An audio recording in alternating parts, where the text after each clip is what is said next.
rotation externe de l'épaule en Pays and Rails avec 2 minutes d'étirement. Donc ici, je vais prendre un support plus ou moins haut en fonction de mes capacités.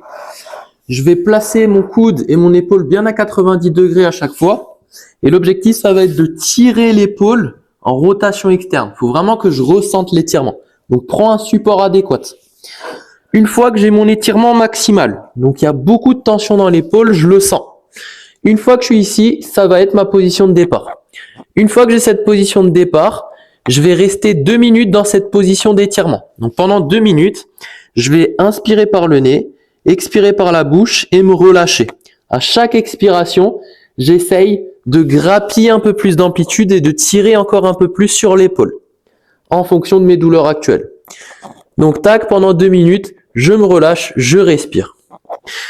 La tête, je vais travailler à l'opposé du bras qui travaille. Donc je tourne la tête de l'autre côté et je vais venir respirer pendant 2 minutes. Une fois que les 2 minutes elles sont passées, je vais basculer sur mes contractions Pales et mes contractions Rails. Donc contraction Pales, pendant 10 secondes, c'est parti.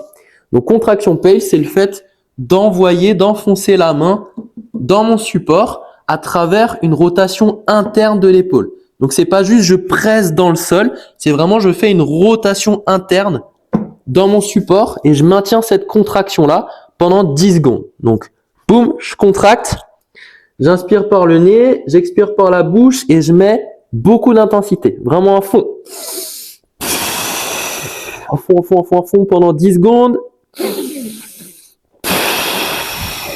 Une fois que les 10 secondes elles sont passées, je bascule tout de suite sur la contraction Rails. Donc contraction Rails, c'est 10 secondes également. Et c'est de ma propre intention aller chercher une rotation externe de l'épaule. Donc je reste dans cette position-là, je décolle un tout petit peu la main et je contracte à fond en rotation externe. Pendant 10 secondes, c'est parti. À fond. Et une fois que les 10 secondes elles sont passées, je relâche et je recherche tout de suite un étirement. Cette fois-ci, je vais rester en étirement pendant 30 secondes. Donc même chose, je respire, je me relâche, j'envoie de la bonne information au système nerveux pendant 30 secondes. Donc je relâche tranquille. Une fois que les 30 secondes elles sont passées, je refais une dernière fois un cycle de 10 secondes Pales, 10 secondes Rails. Donc c'est parti, boum, 10 secondes Pales. Donc j'enfonce la main dans le support en faisant une rotation interne. Donc je sens que mon épaule elle se contracte à fond. Et ensuite, boum, 10 secondes Rails. Donc de ma propre intention, je vais chercher la rotation externe à fond. Pendant 10 secondes, full intensité au max. Et ensuite, une fois que j'ai fini ça, hop, je peux relâcher et j'ai fini ma série.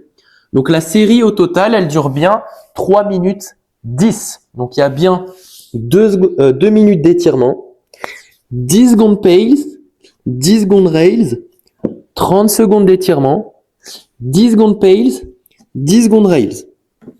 Voilà. Donc vérifiez bien à chaque série que ça dure bien 3 minutes 10. Sinon, c'est que tu as fait une erreur. Du coup, bien respirer, bien se relâcher sur les phases d'étirement. Ensuite, les contractions Pales, contractions Rails, c'est vraiment max intensité, vas-y à fond. Et ensuite, dernière chose, la tête, elle est toujours tournée à l'opposé pendant toute la série, pendant les 3 minutes 10.